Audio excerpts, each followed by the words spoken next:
Olá, sejam bem-vindos ao Mente Aberta 360, o espaço onde não fugimos de temas difíceis, encaramos, questionamos e pensamos juntos. Hoje falaremos de um tema que toca a todos nós, sem exceção, a saúde em Angola. Hoje responderemos as seguintes questões. Como está o nosso sistema de saúde? Quem tem acesso a um entendimento digno? Onde estamos a falhar? E por quê? Para esta conversa não é necessária, nós temos alguém que vive por dentro dessa realidade no seu dia a dia. Nosso convidado de hoje chama-se Gelson Pascoal, profissional da área de saúde, nesse de perto desafios, as limitações e também as possibilidades do sistema de saúde angolano. Ele não fala de teorias, mas sim fala de experiência real. Antes de entrarmos nesse tema, gostaria de nos dizer quem é Gelson Pascoal. Correto. Gerson Pascoal é um jovem de 9 anos de idade, licenciado em Medicina pelo Instituto Superior Técnico Militar, atualmente médico em regime de periferia médica na província de Bento, do país. O ser preocupado em impactar vidas, transformar e melhorar o meio ambiente da sua volta. Olha, hoje é o nosso tema de Gelson Pascoal. Quando você olha para o nosso sistema de saúde no como profissional e mais que preocupa. Sistema Nacional de Saúde. Enquanto profissional que me preocupa é a falta de informação por parte da população em relação às medidas de prevenção médica. Ou seja, na verdade, é uma mescla de coisas que vão me preocupando enquanto profissional de saúde. Enquanto médico em rotina de periferia médica, vou constatando muitas coisas que acredito que se tomássemos um rumo diferente do que temos tomado, talvez a realidade seria diferente. Hoje, uma das coisas que me preocupa muito é a tentativa de substituição da medicina convencional por a medicina mais tradicional ou aqueles métodos mais duvidosos. Ou seja, a população em geral, uma parte da população vai desacreditando a medicina convencional, vai optando por métodos mais triviais, mais rudimentares, métodos que se faziam antes, como por exemplo. É estranho como é que uma pessoa substitui o hospital convencional por senhores que fazem tratamentos com rituais, com folhas, com orações, com jejuns e tudo. Então, essa substituição do convencional pelo método mais rudimentar que já se fazia há muitos anos, outras paragens aqui também, é daqueles elementos que estão preocupados a nível do sistema nacional de saúde, fora outras coisas, porque tudo isso está baseado na dificuldade naquilo que é a informação sobre a educação e saúde. A população não tem informação suficiente sobre educação e saúde, então acabam por optar por caminhos mais rudimentares, de alguma forma, podem ter consequências maiores e com isso também desviando daquilo que é a missão do sistema de informação. Então, isso já aconteceu no passado, essa substituição da escola profissional. O que é que acontece? Antes dos métodos mais modernos, por exemplo, faço aqui, a história da medicina indica que antes da Revolução Francesa da Conservatória da Medicina Moderna, já se fazia uso de métodos rudimentares, como, por exemplo, naquela altura acreditava-se que as doenças eram uma maldição, ou eram uma forma de castigo de Deus para os homens que não praticavam boas ações. Não se relacionavam as doenças com processos fisiopatológicos normais, como, por exemplo, tu teres uma doença do coração, por alguma disfunção do coração, que tem que ser tratada no hospital. Não se entendia as doenças desta forma como se entende agora. Daí eu fazer a diferença que a forma rudimentar de olhar para as doenças, em muitas palavras, como se faz hoje, já se fazia antes de Hipócrates aparecer e dizer que as doenças têm uma causa, têm uma origem, devem ser tratadas de uma determinada forma. Diferente daquilo que antigamente fazia-se exortação, que acreditava-se que quando a pessoa estava doente, estava possuída pelo demônio, que tinha que passar por um processo de rituais. Isso se fazia antes. Hipócrates chegou, revolucionou e tudo, fomos mais modernos. Preocupa-me quando, em pleno século XXI, 2025, 2026, ainda existem zonas da Angola que acreditam, por exemplo, se alguém fraturar o membro, em vez de ir para o hospital para ser abordado por um ortopedista, fazer procedimentos como colocar pausa, até, e aí, quando eu sou Mas acho que pode apenas ter conhecimento, é bom ter conhecimento, ou porque também funciona mesmo. Se eles estão a fazer essa subscrição, ou que uma boa parte da população prefere esse outro lado da saúde, ou como devem tratar a saúde, entendeu? Que tem funcionado para eles, por exemplo, a TAL. Sabemos que a TAL, como você, é uma doença tradicional. Muitos dizem que no hospital não passa, para passar tem que ir também tradicional. sim. O problema maior que eu coloco aqui é exatamente a falta de informação baseada em evidência sobre a coisa. Mas, atenção, vou fazer aqui uma divisão de culpas em relação a essa questão.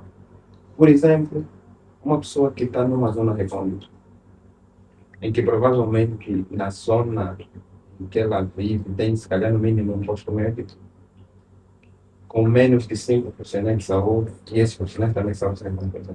Ou seja, a dificuldade no acesso aos serviços de saúde leva as pessoas a optarem por métodos mais rudimentares. Porque, por exemplo, se eu não tiver um hospital próximo da minha zona, eu vou tomar folha. Eu vou usar um método que um tio mais antigo da minha aldeia me indicar, por conta da falta de hospital.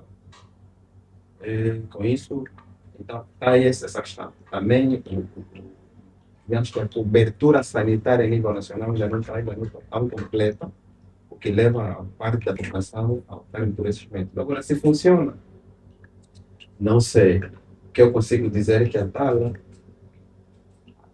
com aspas é uma doença resolvível no hospital.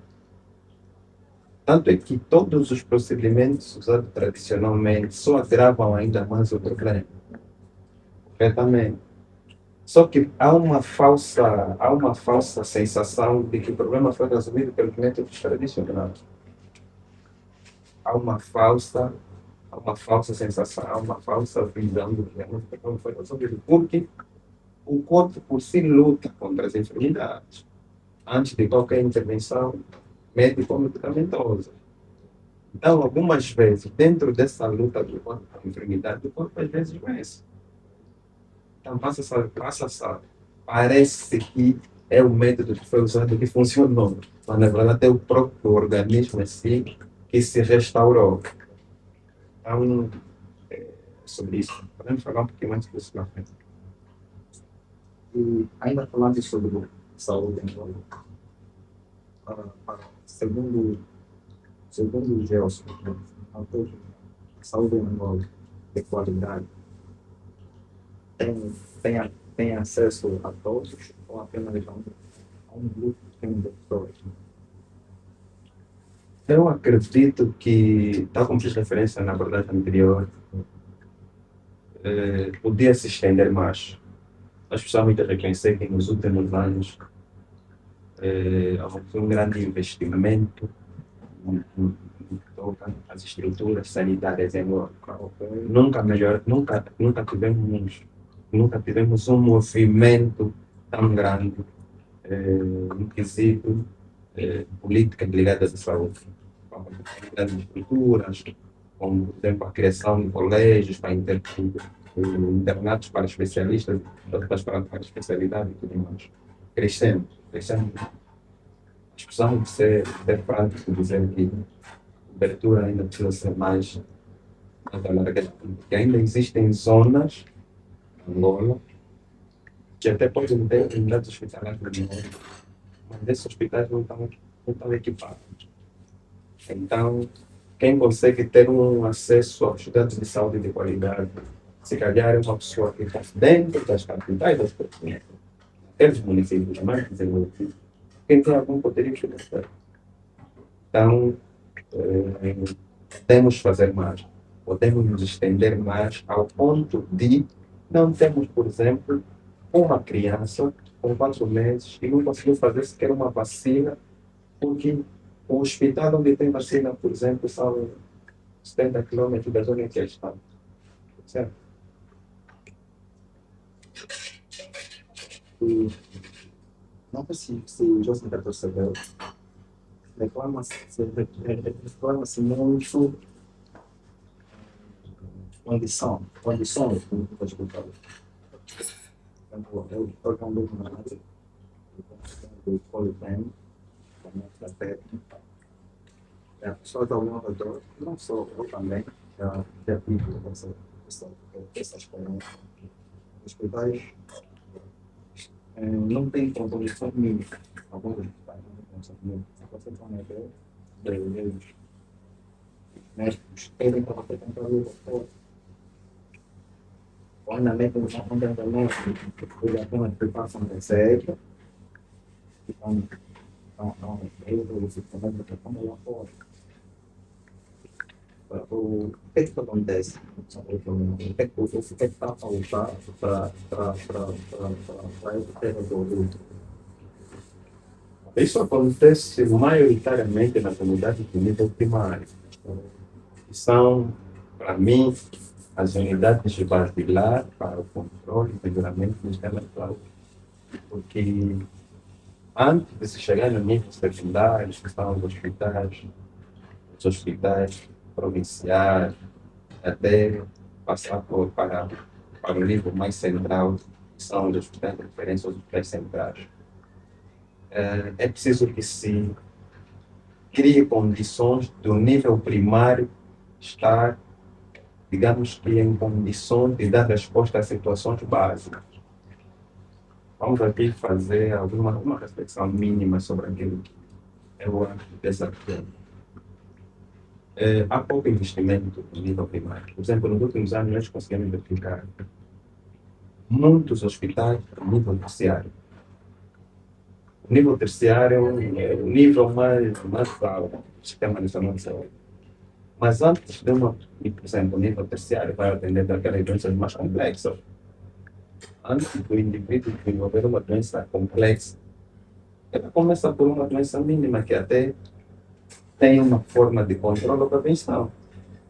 Esse é o papel do nível primário, dos hospitais, do centro médico, do município, dos hospitais municipais.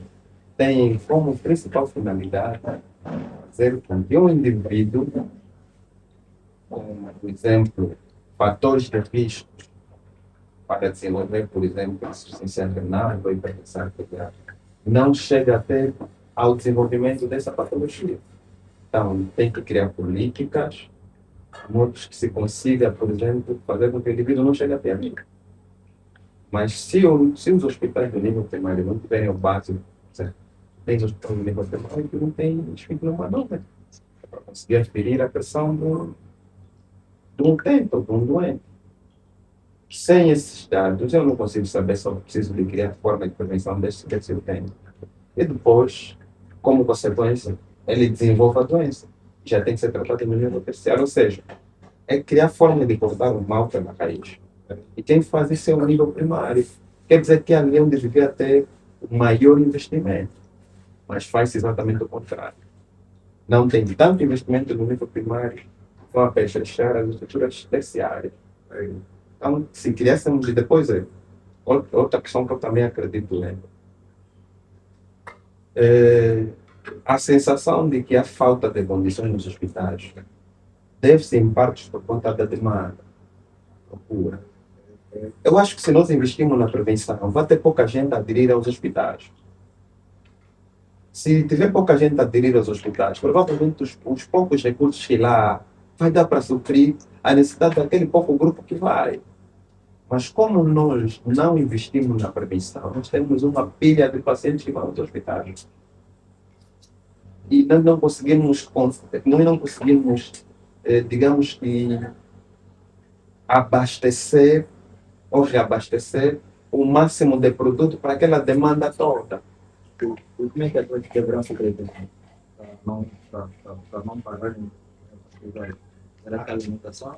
Não, aí tem que ser o Sistema Nacional de Saúde, ou a MINSA, criar políticas de modo que as pessoas consigam ter acesso fácil à informação, educação à saúde e seguirem corretamente. Tem uma coisa que eu também acredito. Eu acredito que o acatar das informações sobre educação e saúde tem também muito a ver com a educação ao nível de literacia. É daí quando eu faço referência sobre a junção ministerial, ou interministerial, ou intersectorial. É preciso que uma pessoa esteja, pelo menos, o básico de escolaridade para entender que é preciso eliminar os charcos d'água, que é preciso, por exemplo, usar preservativo. É preciso que tenha um mínimo de escolaridade para entender a importância disso. Daí que, sem educação, não há como um indivíduo levar a sério as medidas de prevenção. Então, não tem que entender. O problema da saúde em Angola, na tua opinião, é mais por falta de dinheiro ou a má gestão dos negócios que nós já temos? Falta o problema de saúde em Angola. Temos o problema de saúde em Angola. Vamos lá. Não, esse problema em função do dinheiro ou a má gestão dos recursos que nós já temos? Eu acho que eu poderia responder essa pergunta de forma diferente. Eu acho que nós precisamos. O problema, a resolução do problema está exatamente em nós redirecionarmos melhor o que nós temos. Se o recurso é pouco, se o recurso é muito, só precisamos de redirecionar da melhor forma. Ou seja, estabelecer prioridades. Nesta altura, o que é prioritário? Prioritário nessa altura é um forte investimento em estruturas terciárias, em estruturas grandes, ou potencializar as unidades de nível primário.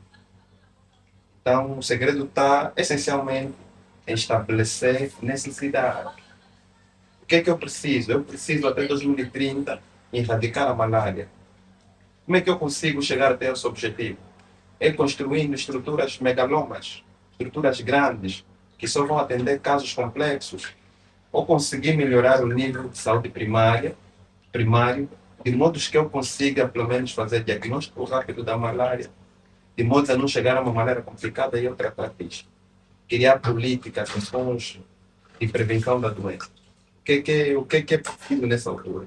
É tu investires em cirurgia robótica, ou tu melhorares, por exemplo, o saneamento básico, de modo que não haja, por exemplo, infecção por salmonelose, que depois quase sempre resulta em perfuração intestinal e depois dá sepultura. O que é que parece mais fácil de saber agora? O segredo, acredito que o problema está ali, tá? Em definir o que é prioritário nessa altura. Senão o resto nós estamos bem. Então, nesse caso, ainda não poder resolver o básico. Não acabamos de resolver os básicos, estamos, se calhar, a dar atenção em coisas, ponto de vista de um leigo, de uma pessoa leiga, assim, com olhos vendados, percebe que há coisas básicas que ainda não foram feitas por diversas pessoas. Claro que nós precisamos deixar bem claro que é preciso que todos os níveis do Sistema Nacional de Saúde funcionem. É preciso que o nível primário funcione, o nível secundário e terciário funcione. Mas eu preciso de entender onde é que eu preciso de colocar maior investidor, maior investimento, aonde é. É onde começar. A solução de grande problema que temos. Não sei se isso aconteceu ou se tem algum lugar. Acho que, ah, sei lá, vi uma notícia, ouvi dizer que em breve receberemos ou teremos cirurgia robótica. Robótica já temos, Já temos, já temos. já tem acesso, já. Não, eu não tenho acesso, Ok. mas sei que algumas unidades hospitalares no nível terciário já têm. Bom, aí tem, É uma boa forma de juntar saúde com tecnologia. É perfeito, porque dá resultados o nível de eficiência é melhor. Mas agora a pergunta é prioridade nessa altura? É prioridade? Essa é a pergunta que não se quer calar.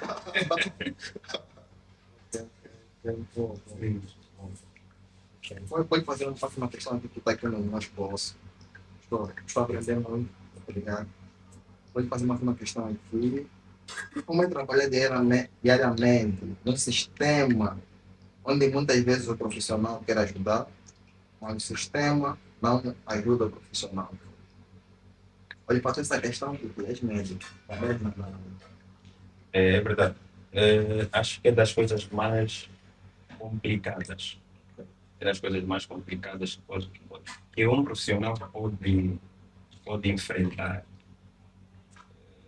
Tu teres um plano de resolução do problema potente, assim de cabeça, mas não teres as condições todas para colocar em ação aquele plano. E é doloroso.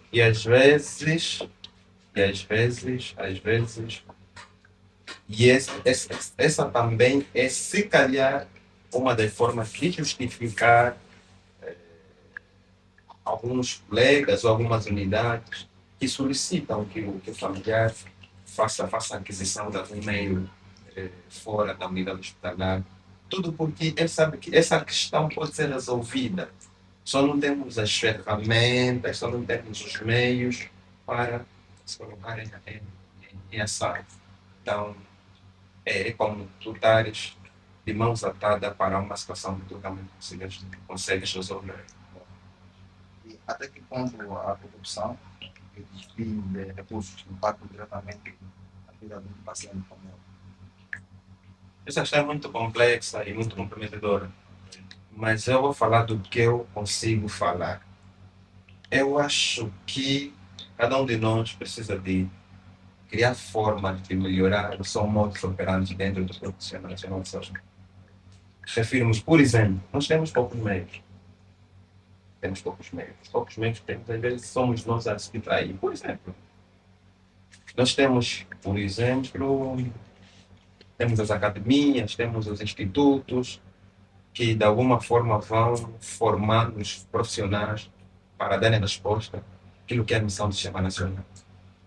Mas nós às vezes verificamos falta de rigor na seleção, na avaliação desses profissionais, que depois vão se repercutir em profissionais pouco preparados. Então tudo isso acaba comprometendo aquilo que é os cuidados que deveriam ser feitos da melhor forma técnica. Então é uma mescla de situações que o tempo acaba sendo prejudicado.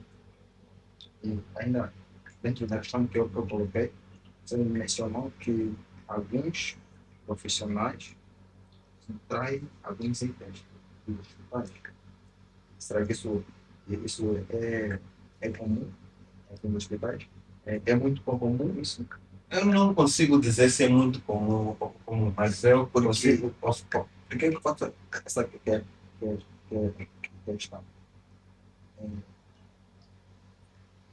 Eu trabalhei com saúde, eu trabalhei na direção, desenvolve a direção do economia. Eu trabalhava lá, muito bem, não trabalhava diretamente com as outras, mas chegava sempre medicamentos. Chegava sempre medicamentos, muita vontade.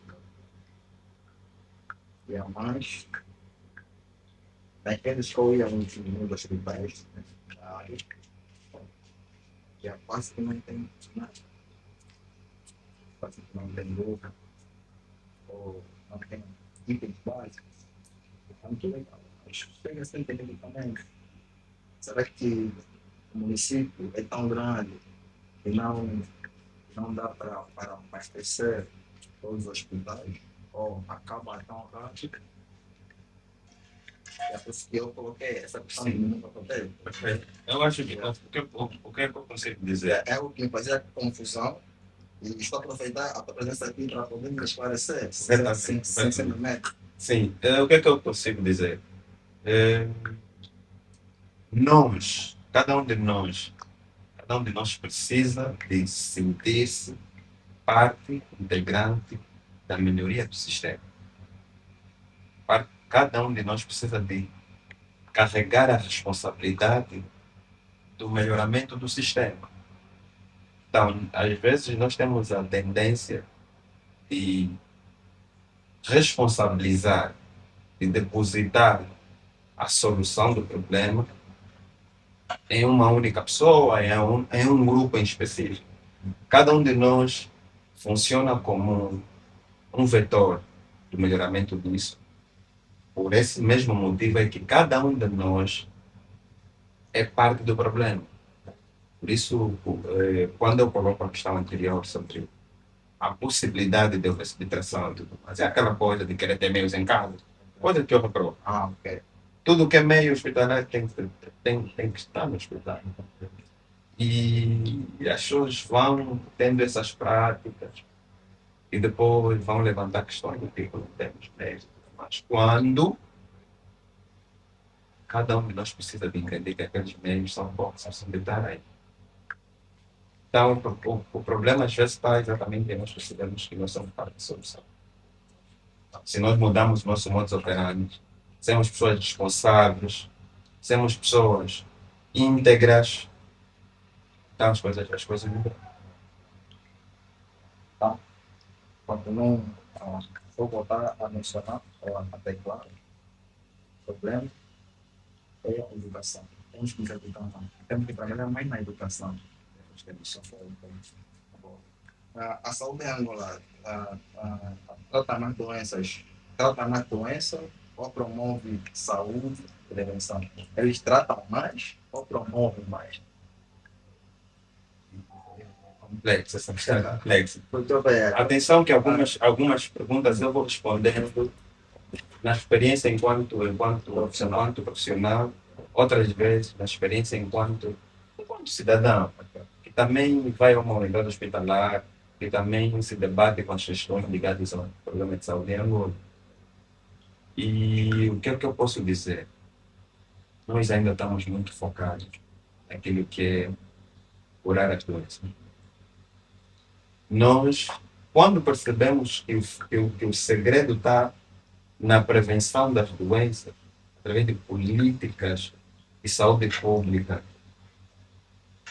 mais para educação para a saúde, a população, aí nós, de alguma forma, nós poderemos redirecionar as nossas prioridades nesse sentido. Então, hoje, por exemplo, eu fiz referência anterior sobre a perfuração intestinal por salmonela típica. Por exemplo, não é normal tu te alegrares por teres, por exemplo, realizado sem cirurgia pediátricas por perfuração intestinal, que é resultante de infecção por salmonela típica, ao invés de se questionar por que nós operamos 100 crianças com perfuração intestinal.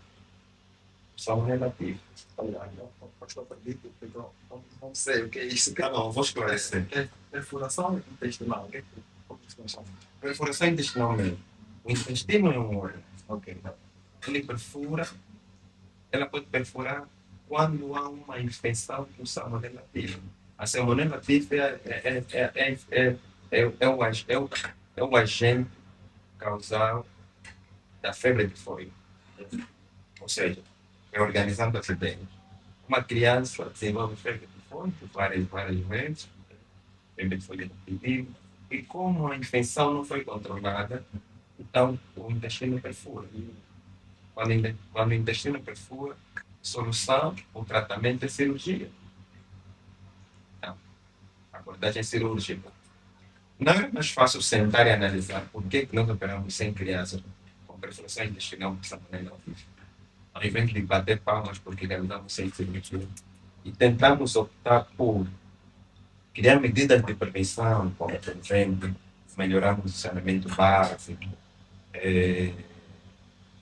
criamos política para conseguirmos ter uma água mais potável possível e tudo mais, de modo a não ter pessoas com febre. Ou então, por exemplo, e se calhar também podia ser importante, que é a vacina, a implementação da vacina da febre tifoide, ao invés de investir em materiais para cirurgia, desta mesma doença. Ou seja, Nós estamos mais preocupados em tratar o problema do que evitar que o problema exista. Então, ainda estamos mais preocupados com tratar do que propriamente. Em 2019 para 2020 tivemos a pandemia, a Covid-19. Você acha que as perdas que nós tivemos com a Covid ajudou de alguma maneira a prevenir, a se prevenir mais? Sobre a Covid-19, qual é a lição que eu digo? Sobre a Covid-19, aquele todo o período que nós vivemos, a principal lição que eu tirei sobre a questão que eu disse anteriormente, a educação e a interiorização ou a percepção da importância da medida de prevenção era a mesma. Tu não vais querer implementar medidas de prevenção em uma população que não está educada. Vão simplesmente banalizar medidas de prevenção. Então elas andam juntas. Essa é a principal, essa se calhar é a principal lição que eu tirei. Porque aquele período de pandemia era muito de entender qual era a lógica. Quando se solicitava confinamento obrigatório, percebia que realmente tinha um nível de literacia suficiente, bem esclarecido. Mas nós víamos pessoas às ruas, pessoas a fazerem outras coisas, a desobedecer às orientações que eram dadas superiormente. Tudo por conta de que, se eu não sou uma pessoa esclarecida, se eu não tenho um mínimo de escolaridade, eu não vou entender o nexo da necessidade de seguir com aquela orientação que é dada pela pessoa. Mas, será que melhoramos um pouquinho? O Covid-19 desapertou. Sim, Desapertou bem, sim. mas depois daquilo, foram 2 anos. Nós ficamos confinados praticamente. Porque antes da pandemia, posso dizer que talvez estava indo mal, mas muito mal. Mostra que depois da pandemia, nos ajudou, temos um passo no que se refere se prevenir mais. Sim, Melhorou nada. melhoramos muito. Melhoramos em diferentes quesitos. Em diferentes quesitos. Melhoramos, por exemplo, uma maior valorização do profissional ligado, por exemplo, à saúde pública e tecnologia. Eu acho que aquele período foi o período de maior ascensão dos profissionais ligados à saúde pública e tecnologia. Então, essas e outras foram, e depois, aquela altura obrigou também a construção de estruturas, umas de campanhas, outras até permanentes, que hoje vão servindo também de aporte ao Sistema Nacional de Saúde. Além de outras questões mais ligadas à mentalidade, sobre a prevenção, né? Melhoramos um pouquinho no que se refere à prevenção. Melhoramos sim. Então, na sua opinião, o cidadão angolano confia no sistema de saúde? E se não confia, por quê? Na minha opinião. De modo geral, vamos lá.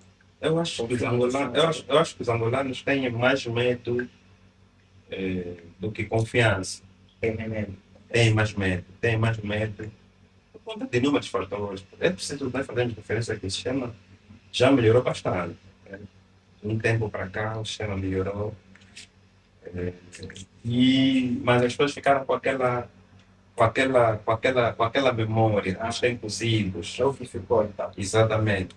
Então, o pessoal tem, hoje, as pessoas têm determinado receio de irem para um banco de urgência, porque já sabem que vão se deparar com enormes filas ou várias horas de espera e tudo mais.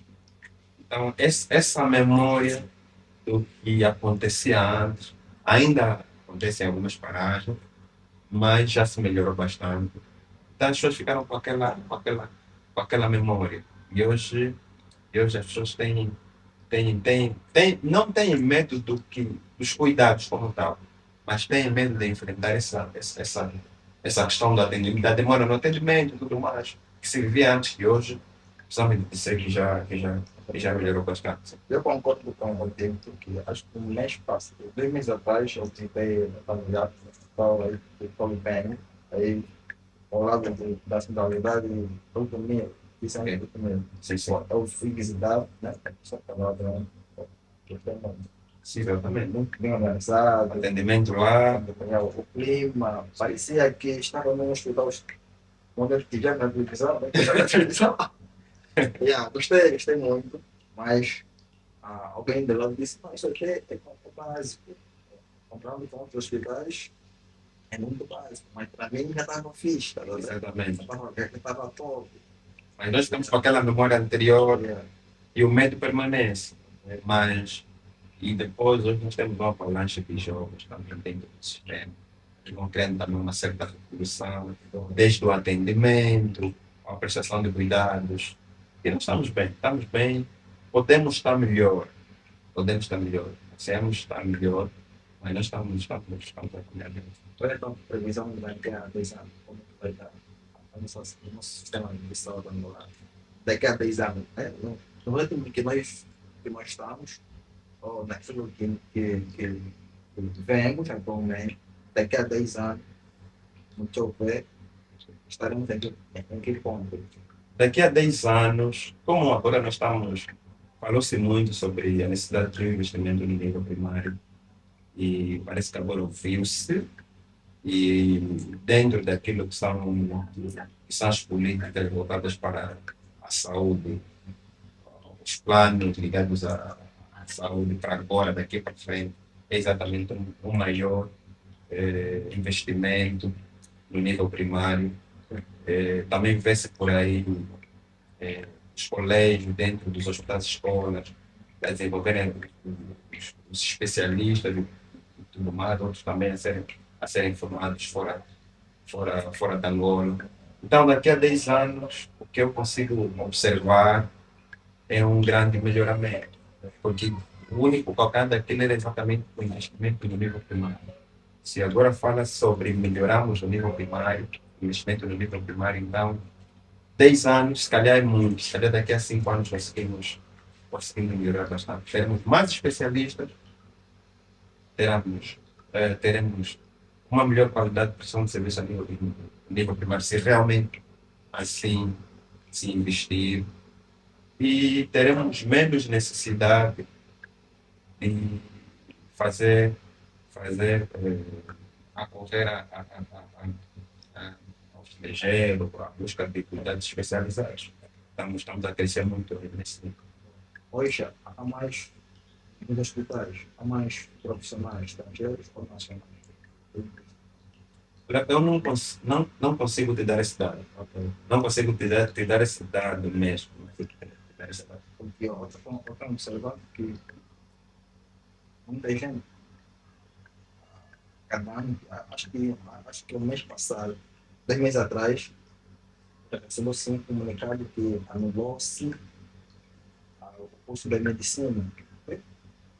Ah, sim, isso era, mas já abriu. Eu acho que isso deu-se em função de ter muitos médicos ou muitas pessoas na área profissional. Não exatamente. A nível do ensino superior, as faculdades de medicina, algumas foram suspensas temporariamente por conta dos requisitos eh, que o, que o Ministério do Ensino Superior exige. Eu achava que para era que demanda. a demanda foi no ensino médio, os cursos de enfermagem. Isso, Exatamente, foi no ensino superior foi mesmo por conta de algumas irregularidades do ponto de vista daquilo que o Ministério do Ensino Superior orienta. pode fazer a última questão do nosso podcast. Está sendo muito bom. Eu não quis acabar isso agora, acho. Deixa eu acabar. Se você tivesse voz direta junto aos decisores do país, qual seria a mudança mais urgente que você exigiria hoje para a saúde em Angola? Com certeza, a prevenção. Prevenção. Eu sou médico clínico geral, mas acredito fielmente que a solução dos nossos problemas ainda está na prevenção. Porque a mim não faz qualquer tipo de sentido eu atender um doente hoje com malária e passar por tem um outro antimalário e depois de 2 semanas o mesmo doente voltar na minha unidade hospitalar. Faz sentido isso. Mas é o que acontece, porque nós medicamos os mesmos doentes que nós medicamos hoje, é o mesmo doente que nos chega depois de 2, 3 semanas. Por quê? Porque nós curamos, não apresentamos as medidas de prevenção para não se contrair ou desenvolver a tal doença. Então, se nós fazemos um maior investimento, isso é a todos os níveis. O profissional de saúde, e eu tento sempre fazer isto, nas minhas funções, ou na exceção das minhas funções enquanto médico, procuro sempre guardar um tempo para passar educação à saúde ao meu doente. Bom, o meu doente precisa de ser do meu consultor esclarecido de como fazer para não voltar a desenvolver doença em questão. Então, cada um de nós pode fazer isso, mas se isso for uma vontade do Ministério, no caso da Saúde, ou do Sistema Nacional de Saúde, é alavancar melhor os programas de controle das doenças a nível da área de saúde pública. Então, nós teremos menos pessoas a correr ao hospital com as mesmas doenças que já tiveram anteriormente. E depois, faço aqui referência, por exemplo, hoje em dia,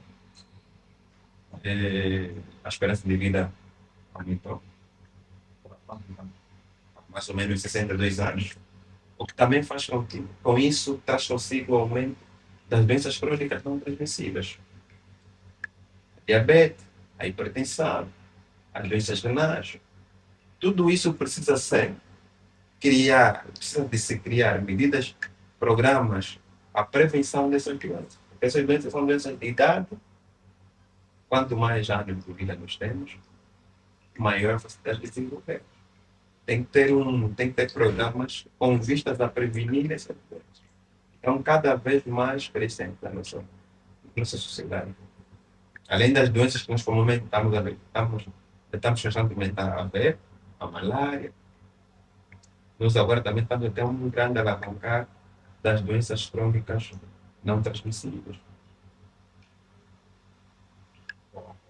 Olha, foi muito bom estar ali com o Gelson Pascoal. Temos muito, não podemos prolongar para nós tempo. O filho não pode, a igreja não pode estar em muito longe. Obrigado. Então, aqui ficou. Antes de irmos, eu gostaria de oferecer. Ok. Tem alguma coisa aí para. Sim, eu queria oferecer. Eu já queria perguntar se sabe, vocês têm que. Queria oferecer aqui as camisolas, um dia seremos grandes, são de ortopeda. Acho que nós podemos focar aqui, esse aqui não é possível. Um dia seremos grandes é uma organização minha, voltada mesmo também a impactar a juventude e não só. Um dia seremos grandes. Com certeza que um dia seremos grandes. Este vai ser para o meu colega. E também queria aqui apresentar, agora já para fechar, o livro Angola 50, que é um livro em que eu participo, onde foram reunidas. Onde foram as 3 câmeras que estão aqui. Não. Pode tirar para aqui. Esse livro é um projeto onde compilou-se 50 ideias de 50 jovens com vista aos 50 anos de independência, em que eu participo. Esse livro tem 50 ideias de 50 jovens angolanos. E eu participo aqui e falo sobre a multissetorização do Sistema Nacional de Saúde,